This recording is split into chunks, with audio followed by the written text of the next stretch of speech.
ಇದೇ ತಿಂಗಳು 24ನೇ ತಾರೀಕಿಗೆ ಮನೆ ಹಂಚ ಕಾರ್ಯಕ್ರಮನ ಮನೆ ಹಂಚ ಕಾರ್ಯಕ್ರಮಕ್ಕೆ ತಮ್ಮ ಪ್ರೆಸ್ ಮೀಟ್ ಅನ್ನ ಕರೆದಿರೋ ತಮಗೆಲ್ಲ ಗೊತ್ತಿರೋದು ವಿಚಾರ. ಹಾಗಾಗಿ ಟೋಟಲ್ ಇಡೀ ರಾಜ್ಯದಲ್ಲಿ 1,80,253 ಮನೆಗಳು ಹಿಂದಿನ ಸರ್ಕಾರದಲ್ಲಿನೇ ಸಿದ್ದರಾಮಯ್ಯ ಸಾಹೇಬರು ಮುಖ್ಯಮಂತ್ರಿ ಇರುವಾಗ 1,80,253 ಮನೆಗಳು ಸ್ಯಾಂಕ್ಷನ್ ಮಾಡಿದ್ರು. 15, 16, 17, 18 ಸ್ಯಾಂಕ್ಷನ್ ಮಾಡಿದ್ರು. ಅದಾದ್ಮೇಲೆ ಸಮ್ಮಿಶ್ರ ಸರ್ಕಾರ ಬಂತು. ಕುಮಾರಸ್ವಾಮಿ ಅವರು 1.5 ವರ್ಷ ಮುಖ್ಯಮಂತ್ರಿ ಆಗಿದ್ರು. ಯಡಿಯೂರಪ್ಪ ಅವರು 2 ವರ್ಷ ಮುಖ್ಯಮಂತ್ರಿ ಆಗಿದ್ರು. ಬಸವರಾಜ ಬೊಮ್ಮಾಯಿ ಅವರು 2 ವರ್ಷ ಮುಖ್ಯಮಂತ್ರಿ ಆಗಿದ್ರು. ಒಂದ್ ಮನೆನೂ ಸ್ಯಾಂಕ್ಷನ್ ಮಾಡಿಲ್ಲ, ಒಂದ್ ಮನೆನೂ ಕೊಡಕ್ ಸಾಧ್ಯ ಆಗಿಲ್ಲ. ಕಾರಣ ಅಂದ್ರೆ ಒಂದ್ ಮನೆ ಕಟ್ಟಬೇಕಾದ್ರೆ 7.5 ಲಕ್ಷ ರೂಪಾಯಿ ಆಗ್ತದೆ. ಕೇಂದ್ರ ಸರ್ಕಾರದಿಂದ ಪ್ರಧಾನ ಮಂತ್ರಿ ಆವಾಸ್ ಯೋಜನಾ ಅಂತ ಹೇಳ್ಬಿಟ್ಟು 1.5 ಲಕ್ಷ ಸಬ್ಸಿಡಿ ಕೊಡ್ತಾರೆ. ಇದೇ ಬಡವ್ರ ಮನೆ ಕಟ್ಟಕ್ಕೆ 18% GST ಹಾಕಿ 1,22,000 ವಾಪಸ್ ತಗೊಂತಾರೆ. ನಾನು ಬಹಳ ಸತಿ ಸದನದಲ್ಲಿ ಬಿಜೆಪಿ ಮುಖಂಡರಿಗೆ ಹೇಳಿದ್ದೀನಿ, ನಾನು ನಿಮ್ದೇ ಸರ್ಕಾರ ಇದೆ, ಬಡವ್ರ ಮನೆಗೆ GST ಹಾಕೋದ್ ಬೇಡ, ಕಾಸ್ಟ್ ಜಾಸ್ತಿ ಆಗ್ತದೆ, 7.5 ಲಕ್ಷ ಆಗ್ತದೆ, ನೀವು 18% ಏನ್ GST ಹಾಕ್ತೀರಾ, ಬಡವ್ರ ಮನೆಗೆ GST ಹಾಕೋದ್ ಬೇಡ ಅಂತ ಬಹಳ ಸತಿ ನಾನು ಹೇಳಿದ್ದೀನಿ. ಅದು ಒಂದ್ ಕಡೆ ಇರ್ಲಿ. ಕೇಂದ್ರ ಸರ್ಕಾರದಿಂದ 1.5 ಲಕ್ಷ ಬರ್ತದೆ, ರಾಜ್ಯ ಸರ್ಕಾರದಿಂದ 1,20,000 ಜನರಲ್ ಕೊಡ್ತೀವಿ, SC ST ಇದ್ರೆ 2 ಲಕ್ಷ ಕೊಡ್ತೀವಿ. ಅವರೇಜ್ ತಗೊಂಡ್ರೆ 3 ಲಕ್ಷ ಆಯ್ತು. 7.5 ಲಕ್ಷದಲ್ಲಿ 3 ಲಕ್ಷ ಹೋದ್ರೆ ಎಷ್ಟು ಉಳಿತದೆ? 4.5 ಲಕ್ಷ ಬೆನಿಫಿಷರಿ ಕಟ್ಟಬೇಕು. ಟೋಟಲ್ ಬೆನಿಫಿಷರಿ ಪೇಮೆಂಟ್ ಸ್ಲಮ್ ಬೋರ್ಡ್ಗೆ 1,80,253 ಮನೆಗೆ 7,400 ಕೋಟಿ ಬರಬೇಕಾಗಿತ್ತು. ಬರೇ 310 ಕೋಟಿ ಬಂದಿತ್ತು. ಯಾವಾಗ 8 ವರ್ಷದಲ್ಲಿ ಯಾರೋ 5,000 ಕೊಟ್ಟವ್ರೆ, ಯಾರೋ 10,000 ಕೊಟ್ಟವ್ರೆ, ಯಾರೋ 15,000. ಪಾಪ ಬಡವ್ರು ಕಟ್ಟಕ್ ಸಾಧ್ಯ ಆಗಲ್ಲ. ಆ ಕಾರಣಕ್ಕೆ ಮನೆಗಳು ಅನ್ಕಂಪ್ಲೀಟ್ ಆಗಿತ್ತು. ಈ ಕಾಂಟ್ರಾಕ್ಟ್ಗಳು ಏನ್ ಮಾಡಿಬಿಟ್ಟಿದ್ದಾರೆ, ಈ 1,80,253 ಮನೆಗೆ ಕೇಂದ್ರ ಸರ್ಕಾರ ಮತ್ತೆ ರಾಜ್ಯ ಸರ್ಕಾರದ ದುಡ್ಡು ಏನ್ ಬರ್ತದೆ ಅದಲ್ಲಿ ಒಂದು ಡೆಮಾಲಿಷ್ ಮಾಡಿ ಪಾಯ ಆಗಿ ಬಿಟ್ಬಿಟ್ಟಿದ್ದಾರೆ. ಎಲ್ಲ ಜನ ಬೀದಿಯಲ್ಲಿದ್ರು. ನಮ್ ಸರ್ಕಾರ ಬಂದಾದ್ಮೇಲೆ, ನನ್ ಗಮನಕ್ಕೆ ಬಂದಾದ್ಮೇಲೆ ನಾನು ಹೆಂಗಪ್ಪ ಮನೆ ಮುಖ್ಯಮಂತ್ರಿ ಗಮನಕ್ಕೆ ತರೋದು. ಏನಕ್ಕಂದ್ರೆ ಈ ಗ್ಯಾರಂಟಿಗಳೆಲ್ಲ ತಮಗೆಲ್ಲ ಗೊತ್ತೇ ಇದ್ದಂಗೆ 55ರಿಂದ 60,000 ಕೋಟಿ ಆಗ್ತದೆ. ಅದಲ್ಲಿ ಹೆಂಗಪ್ಪ ಇದು 7,400 ಕೋಟಿ ಹೋಗಿ ಕೇಳೋದು ಅಂತ ಹೇಳ್ಬಿಟ್ಟು ಧೈರ್ಯ ಮಾಡಿ ನಾನು ಪ್ರಸಾದ್ ಅವರು ಹೋಗ್ಬಿಟ್ಟು ಮನೆ ಮುಖ್ಯಮಂತ್ರಿ ಗಮನಕ್ಕೆ ತಂದಿ. ಸರ್, ಹಿಂದಿನ ಸರ್ಕಾರದಲ್ಲೇ ತಾವೇ ಮುಖ್ಯಮಂತ್ರಿ ಇರುವಾಗ ಈ ಮನೆಗಳು ಸ್ಯಾಂಕ್ಷನ್ ಆಗಿದ್ದು, ಅದಾದ್ಮೇಲೆ ಒಂದ್ ಮನೇನು ಸ್ಯಾಂಕ್ಷನ್ ಆಗಿಲ್ಲ, ಒಂದ್ ಮನೇನು ಕೊಡಕ್ ಸಾಧ್ಯ ಆಗಿಲ್ಲ. ಕಾರಣ ಅಂದ್ರೆ ಬೆನಿಫಿಷರಿ ದುಡ್ಡು ಕಟ್ಟಕ್ ಸಾಧ್ಯ ಆಗಲ್ಲ. ಹಂಗೆ ಸರ್ಕಾರ ವತಿಯಿಂದ ನಾವೇ ದುಡ್ಡು ಕಟ್ ಕೊಡ್ಬೇಕಾಗ್ತದೆ ಅಂತ ಹೇಳ್ಬಿಟ್ಟು ಮನೆ ಮುಖ್ಯಮಂತ್ರಿ ಗಮನಕ್ಕೆ ತಂದೆ. ಮನೆ ಮುಖ್ಯಮಂತ್ರಿಗಳು 2-3 ರಿವ್ಯೂ ಮೀಟಿಂಗ್ ಮಾಡಿ, ನೀನ್ ಹೇಳ್ತಾರ ಸತ್ಯ, ಬಡವ್ರು ದುಡ್ಡು ಕಟ್ಟಕ್ ಸಾಧ್ಯ ಆಗಲ್ಲ, ಅದ್ ಎಷ್ಟನ ಕಷ್ಟ ಆಗ್ಲಿ, ಎಷ್ಟನ ತೊಂದರೆ ಆಗ್ಲಿ, ಆ ದುಡ್ಡನ್ನ ನಾನು ಕೊಡ್ತೀನಿ. 2026 ಕೊನೆ ಡಿಸೆಂಬರ್ ವರೆಗೆ ನೀವು 1,80,000 ಮನೆಗಳು ಕೊಡ್ಬೇಕಂತ ಮನೆ ಮುಖ್ಯಮಂತ್ರಿ ಸೂಚನೆ ಕೊಟ್ಟು 2024 ಕ್ಯಾಬಿನೆಟ್ ತಂದು ಅಪ್ರೂವ್ ಮಾಡಿದಕ್ಕೆ ಹೋದ ವರ್ಷ 2024 ಮೇದಲ್ಲಿ ನಾವು 36,789 ಮನೆಗಳು ಕೊಟ್ವಿ ಇಡೀ ರಾಜ್ಯದಲ್ಲಿ. ಈ ಬಾರಿ 24ನೇ ತಾರೀಕಿಗೆ 42,345 ಮನೆಗಳು ಕೊಡ್ತಾ ಇದ್ದೀವಿ. ಹುಬ್ಳಿದಲ್ಲಿ ಈಗ ನೋಡಿರ್ಬೋದು, ಪಕ್ಕದಲ್ಲೇ ಮನೆ ಕಟ್ಟಿದ್ದೀವಿ. ಹುಬ್ಳಿಯ ಪ್ರಸಾದ್ ಹಬ್ಬ ಅವ್ರ ಕಾನ್ಸ್ಟಿಟ್ಯೂನ್ಸಿಯಲ್ಲೇ 1,300 1,008 ಮನೆ ಇಲ್ಲಿ ಕೊಡ್ತಾ ಇದೀವಿ.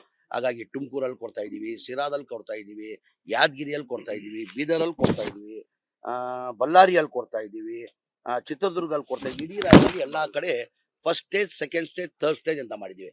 ಫಸ್ಟ್ ಸ್ಟೇಜ್ ಅಲ್ಲಿ 36,789 ಮನೆ ಕೊಟ್ವಿ. ಈಗ 42,345 ಮನೆಗಳು ಈಗ ಸೆಕೆಂಡ್ ಸ್ಟೇಜ್ ಅಲ್ಲಿ ಕೊಡ್ತಾ ಇದೀವಿ. ಇನ್ 2 ತಿಂಗಳಾದ್ಮೇಲೆ ಇನ್ನೂ ಒಂದು 30,000 ಮನೆಗಳು ಕೊಡ್ಬೇಕಂತ ನಾವು ಸಿದ್ಧತೆನ ಮಾಡ್ಕೊಂಡಿದ್ದೀವಿ. ಆ ಕಾರಣಕ್ಕೆ ಈ ಕಾರ್ಯಕ್ರಮನ ಹಮ್ಮಿಕೊಂಡು ನಮ್ಮ AICC ಅಧ್ಯಕ್ಷ ಆದಂತ ಮಲ್ಲಿಕಾರ್ಜುನ ಖರ್ಗೆ ಸಾಹೇಬರು ಬರ್ತಾವ್ರೆ, ಮನೆ ಮುಖ್ಯಮಂತ್ರಿಗಳು ಬರ್ತಾವ್ರೆ, ಉಪಮುಖ್ಯಮಂತ್ರಿಗಳು ಬರ್ತಾರೆ, ಎಲ್ಲಾ ಸಚಿವರು ಬರ್ತಾವ್ರೆ. ರಾಹುಲ್ ಗಾಂಧಿ ಬರ್ಬೇಕಾಗಿತ್ತು, ಅವ್ರು ಯಾವ್ದೋ ಬೇರೆ ಕಾರ್ಯಕ್ರಮದಿಂದ ರಾಹುಲ್ ಗಾಂಧಿ ಅವ್ರು ಬರ್ತಾ ಇಲ್ಲ.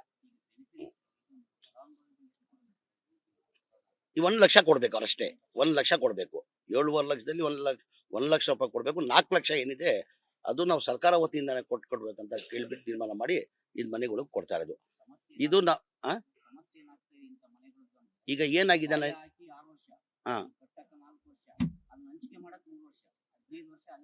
ಅದೇ ಹೇಳಿದ್ದು. ಅದಕ್ಕೆ ನಾವು ಈ ತೀರ್ಮಾನ ತಗೊಂಡಿದ್ದು. ಪಾಪ ಏನಾಗಿದೆ, ಒಂದು ಉದಾಹರಣೆ ನಾನು ಕೊಡ್ತೀನಿ.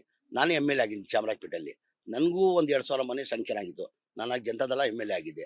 2016ರಲ್ಲಿ 2,000 ಮನೆ ಸಂಖ್ಯೆ ಆಗಿತ್ತು.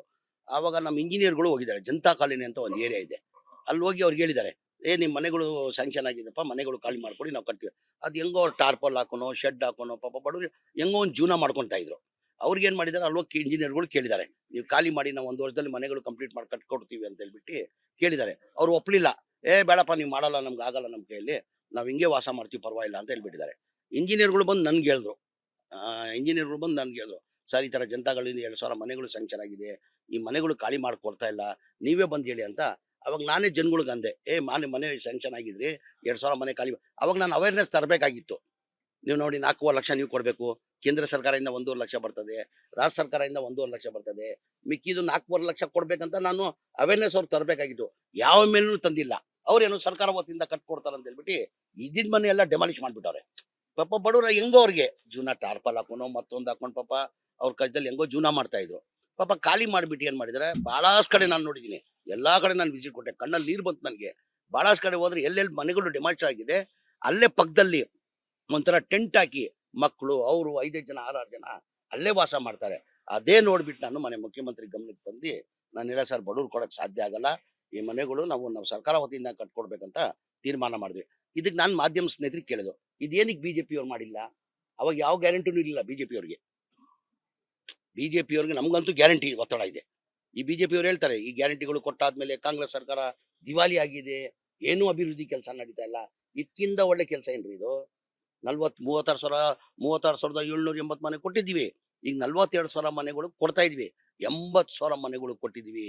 ಆ ಟೈಮಲ್ಲಿ ಬಿಜೆಪಿ ಅವರಿಗೆ ಸಮ್ಮಿಶ್ರ ಸರ್ಕಾರ, ಕುಮಾರಸ್ವಾಮಿ ಇರ್ಲಿ, ಯಡಿಯೂರಪ್ಪ ಅವ್ರು ಇರ್ಲಿ, ಬಸವರಾಜ ಬೊಮ್ಮಾಯಿ ಇರ್ಲಿ, ಆ ಟೈಮಲ್ಲಿ ಯಾವ ಗ್ಯಾರಂಟಿನೂ ಇರ್ಲಿಲ್ಲ.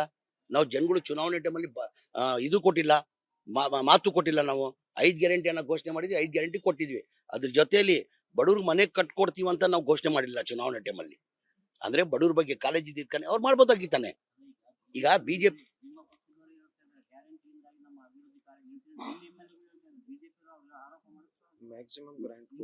ಇಲ್ಲ ಅದಿಲ್ಲ, ಒಂದು ನಿಮಿಷ ನಾನು ಹೇಳ್ತೀನಿ, ಆಯ್ತಪ್ಪ.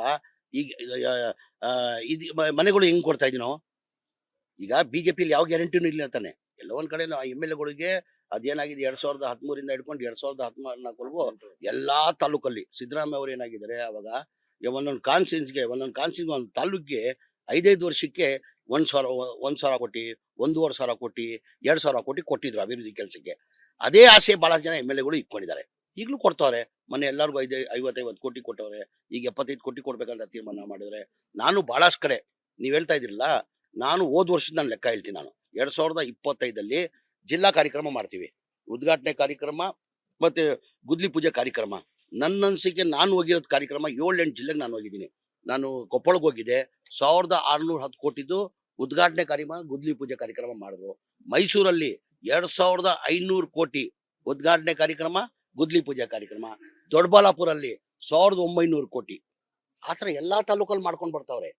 ನಾನು ಸಂಡೂರಲ್ಲಿ ಬರೀ ಒಂದೇ ತಾಲೂಕಲ್ಲಿ 1,680 ಕೋಟಿ 2025 ಮೊನ್ನೆ ನಾವು ಇದರಲ್ಲಿ ನಮ್ಮ ವಿಜಯನಗರ ಜಿಲ್ಲೆಯಲ್ಲಿ 900 ಕೋಟಿದು ಗುದ್ಲಿ ಪೂಜೆನ ಮಾಡಿದ್ದಾರೆ. ಅಂದ್ರೆ ನನ್ನ ಕ್ಷೇತ್ರದಲ್ಲಿ ಉದಾಹರಣೆ, ನನ್ನ ಕ್ಷೇತ್ರದಲ್ಲಿ ನಮ್ಮ ಸರ್ಕಾರ ಬಂದಾದ್ಮೇಲೆ ಬಿಜೆಪಿ ಸರ್ಕಾರ 90 ಕೋಟಿ ಮೇಲೆ ಕೊಟ್ಟಿಲ್ಲ, 5 ವರ್ಷದಲ್ಲಿ 90 ಕೋಟಿ ಕೊಟ್ಟಿಲ್ಲ. ಈಗ ನಮ್ಮ ಕಾಂಗ್ರೆಸ್ ಸರ್ಕಾರ ಬಂದಾದ್ಮೇಲೆ ಗ್ಯಾರಂಟಿಗಳನ್ನೇ ಕನಿಷ್ಠ 480 ಕೋಟಿ ಅನುದಾನ ನಾನು ತಗೊಂಡಿದ್ದೀನಿ.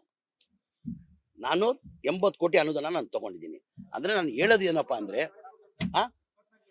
ಇಲ್ಲ ಹೇಳ್ತೀನಿ, ಅದೆಲ್ಲ ಕೊನೆಯಲ್ಲಿ ಹೇಳ್ತೀನಿ. ನಾನು ಹೇಳಪ್ಪ ಏನಂದ್ರೆ, ನಿಮ್ ಅದೇ ಸ್ನೇಹಿತರಿಗೆ ಏನಕ್ಕಂದ್ರೆ ಇದು ಬಡವ್ರಿಗೂ ಒಳ್ಳೇದಾಗ್ತದೆ. ನೀವು ಮೆಸೇಜ್ ಕೊಡ್ಬೇಕು, ಪ್ರಚಾರ ಮಾಡ್ಬೇಕು. ಏನಕ್ಕಂದ್ರೆ ಇದು ಒಂಥರ, ಈಗ ಅವ್ರ ಗ್ಯಾರಂಟಿ ಅವ್ರು ಕೊಡ್ಬೋದಾಗಿತ್ತಾನೆ ಮನೆಗಳು. ನಾನು ನಿಮ್ ಮಾಧ್ಯಮ ಸ್ನೇಹಿತರಿಗೆ ಕೇಳಿದ್ ನಾನು, ಇಲ್ಲ ಹೇಳ್ತೀನಿ, ಇದು ಮೊದ್ಲೇ ಕಂಪ್ಲೀಟ್ ಮಾಡ್ತೀನಿ, ಆಮೇಲೆ ಏನ್ ಸರ್ ನಾನ್ ನಿಮ್ ಕೇಳೋದು ಏನಕ್ಕಂದ್ರೆ, ಅವ್ರಿಗೆ ಯಾವ ಗ್ಯಾರಂಟಿನೂ ಇರ್ಲಿಲ್ಲ, ಮಾಡ್ಬೋದಾಗಿತ್ತಾನೆ ಅವರು. ನಾವು ಗ್ಯಾರಂಟಿ ಒತ್ತಡದಲ್ಲಿ ಮನೆಗಳು ಫ್ರೀ ಕೊಡ್ತಾ ಇದ್ವಿ. ಇದು ಒಂದೇ ಇಲ್ಲ ಸರ್, ಇದು ಇನ್ನೊಂದು ರಾಜೀವ್ ಗಾಂಧಿ AHP ಸ್ಕೀಮ್ ಅಂತ ಇದೆ, ಆಶ್ರಯ ಮನೆಗಳು ಅಂತೀವಿ. ಅದನ್ನು 47,860 ಮನೆಗಳು. ಅದು ಹಿಂದಿನ ಸರ್ಕಾರದಲ್ಲಿ ಸಿದ್ದರಾಮಯ್ಯ ಅವರು ಮುಖ್ಯಮಂತ್ರಿ ಇರುವಾಗ ಆ ಮನೆಗಳು ಸ್ಯಾಂಕ್ಷನ್ ಆಗಿದ್ದು. ಅದು ಸೇಮ್ ಒಂದ್ ಮನೆ ಕಟ್ಬೇಕಾದ್ರೆ 7.5 ಲಕ್ಷ, ಅದನ್ನು ಬೆನಿಫಿಷಿಯರಿ ಪೇಮೆಂಟ್ 2,300 ಕೋಟಿ ಬರ್ಬೇಕಾಗಿತ್ತು, ಬರೇ 110 ಕೋಟಿ ಬಂದಿತ್ತು. ಸೇಮ್ ಇದೇ ತರ 7.5 ಲಕ್ಷ ಕೊಡಕ್ ಸಾಧ್ಯ ಅಲ್ಲ. ಅದು ಮಾನ್ಯ ಮುಖ್ಯಮಂತ್ರಿಗಳು 2-3 ರಿವ್ಯೂ ಮೀಟಿಂಗ್ ಮಾಡ್ಬಿಟ್ಟು ಈಗ ಆಲ್ರೆಡಿ ಅಪ್ರೂವ್ ಮಾಡಿದ್ದಾರೆ. ಈ ಕ್ಯಾಬಿನೆಟ್ 29ನೇ ತಾರೀಕು ಕ್ಯಾಬಿನೆಟ್ ತಂದು ಅದನ್ನು ಸರ್ಕಾರ ವತಿಯಿಂದನೇ ಕಟ್ಕೊಡ್ಬೇಕಂತ ಅದೊಂದ್ ಕಡೆ ತೀರ್ಮಾನ ತಗೊಂಡಿದ್ದಾರೆ. ಅದ್ರ ಜೊತೆ ಬೆಂಗಳೂರಲ್ಲಿ ನಮ್ಮ ಸರ್ಕಾರ ಏನ್ ಮಾಡಿದ್ರೆ ನಾನು ಹೇಳಬೇಕಿಲ್ಲ, ವಸತಿ ಮಂತ್ರಿ ಆಗಿ ನನ್ನ ಇಲಾಖೆ ನಾನು ಹೇಳ್ತಾ ಇರೋದು. ಬೆಂಗಳೂರಲ್ಲಿ ಸಿದ್ದರಾಮಯ್ಯನೇ ಮುಖ್ಯಮಂತ್ರಿ ಇರುವಾಗ 1 ಲ್ಯಾಕ್ ಹೌಸಿಂಗ್ ಸ್ಕೀಮ್ ಅಂತ ತಂದ್ರೆ ಸರ್. 1 ಲ್ಯಾಕ್ ಹೌಸಿಂಗ್ ಸ್ಕೀಮ್ ಅಲ್ಲಿ ಈ ಬೆಂಗಳೂರು ಸಿಟಿ ನೋಡಿರ್ಬೋದು, ಎತ್ತರದಲ್ಲಿ ಬೆಳ್ಬಿಟ್ಟಿದೆ. 1 ಕೋಟಿ ಜನಸಂಖ್ಯೆ ಆಗಿದೆ, ಅಲ್ಲಿ ಎತ್ತರದಲ್ಲಿ ಬೆಳೆದಿದೆ. ಆಟೋ ಚಾಲಕರು, ಬೀದಿ ವ್ಯಾಪಾರ ಮಾಡೋರು, ಕೂಲಿ ಮಾಡೋರು ಅಲ್ಲಿ ಜಾಸ್ತಿ. ಅವ್ರಿಗೂ ಒಂದು ಸ್ವಂತ ಮನೆ ಆಗ್ಲಿ ಅಂತ ಹೇಳ್ಬಿಟ್ಟು ಮನೆ ಮುಖ್ಯಮಂತ್ರಿಗಳು 1,028 ಎಕರೆ ಜಾಗ ಸರ್, 28 ಎಕರೆ ಜಾಗ ನಮ್ಮ ರಾಜೀವ್ ಗಾಂಧಿಗೆ ಹ್ಯಾಂಡ್ ಓವರ್ ಮಾಡಿದ್ರು. ಅವ್ರಿಗೆಲ್ಲ ಸರೌಂಡಿಂಗ್ ಬೆಂಗಳೂರು ಸಿಟಿ ಸರೌಂಡಿಂಗ್ ಅಲ್ಲಿ ಅವ್ರಿಗೆಲ್ಲ ಮನೆ ಕಟ್ಕೊಡ್ಬೇಕಂತ 6 ಲಕ್ಷನ ನಿಗದಿ ಮಾಡಿದ್ರು ರೇಟ್. ಪ್ರಸಾದ್ ಭಾಯ್ ಅವರೇ, 6 ಲಕ್ಷಕ್ಕೆ ನಿಗದಿ ಮಾಡಿ ಕೇಂದ್ರ ಸರ್ಕಾರದಿಂದ 1.5 ಲಕ್ಷ ಬರ್ತಾ ಇತ್ತು. ಸ್ಟೇಟ್ ಗೌರ್ಮೆಂಟ್ ನಿಂದ ಜನರಲ್ ಇದ್ರೆ 1,20,000, SC ST ಇದ್ರೆ 2 ಲಕ್ಷ. ಬರೀ ಜನರಲ್ ಅವರು 2.5 ಲಕ್ಷ ಕೊಟ್ರೆ ಅವ್ರ ಮನೆ ಆಗೋದು. SC ST 1,20,000 ಕೊಟ್ರೆ ಅವ್ರಿಗೆ ಒಂದು ಮನೆ ಬೆಂಗಳೂರು ಸಿಟಿಯಲ್ಲಿ ಅವ್ರ ಸ್ವಂತ ಮನೆ ಆಗೋದು. ಸಿದ್ದರಾಮಯ್ಯ ಇರುವಾಗ ಮಾಡಿ 1,028 ಎಕರೆ ಕೊಟ್ರು. ಅದಾದ್ಮೇಲೆ 18 ನಮ್ಮ ಸರ್ಕಾರ ಬಂದಿಲ್ಲ, ಸಮ್ಮಿಶ್ರ ಸರ್ಕಾರ ಬಂತು. ಇದೇ ಬಸವರಾಜ ಬೊಮ್ಮಾಯಿ ಅವರು ಬಡವ್ರ ಬಗ್ಗೆ ಎಷ್ಟು ಕಾಳಜಿ ಇದೆ ನೋಡಿ. ಇದೇ ಬಸವರಾಜ ಬೊಮ್ಮಾಯಿ ಅವರು 2021 ರಿವ್ಯೂ ಮಾಡಿಬಿಟ್ಟು ನಾವೇನ್ 6 ಲಕ್ಷ ನಿಗದಿ ಮಾಡಿದ್ವಿ ರೇಟ್, ಅದಕ್ಕೆ 11,20,000 ಮಾಡ್ಬಿಟ್ರು. Equal to double. ಈಗ ನಮ್ಗೆ ನಾವು ಮಾಡಿರೋದು ಬಡವರಿಗೆ ಜನರಲ್ ಇದ್ರೆ 2.5 ಲಕ್ಷ ಕೊಟ್ಟರೆ ಅವ್ರ ಮನೆ ಆಗೋದು, SC ST ಇದ್ರೆ 1,70,000. ಈಗ 8.5 ಲಕ್ಷ ಅವ್ರು ಕಟ್ಬೇಕು. ಎಲ್ಲಿಂದ ಬಡವರು ಕಟ್ತಾರೆ? ಆ ಕೆಲಸಗಳು ಕಾಮಗಾರಿನೂ ಎಲ್ಲ ನಿಂತ್ಬಿಟ್ಟಿತ್ತು. ಯಾರು ಬರ್ತಾ ಇಲ್ಲ, ಅಪ್ಲಿಕೇಶನ್ ಇಲ್ಲ, ಯಾವ್ದಿಲ್ಲ. ನಮ್ಮ ಸರ್ಕಾರ ಬಂದಾದ್ಮೇಲೆ ಮನೆ ಮುಖ್ಯಮಂತ್ರಿ ಕೇಳಿದ್ರು, ನಾನು ಒಂದು ಕನ್ಸು ತಗೊಂಡು ಬೆಂಗಳೂರು ಸಿಟಿದು ಏನಾಯ್ತು 1 ಲಕ್ಷ ಹೌಸಿಂಗ್ ಸ್ಕೀಮ್ ಅಂತ.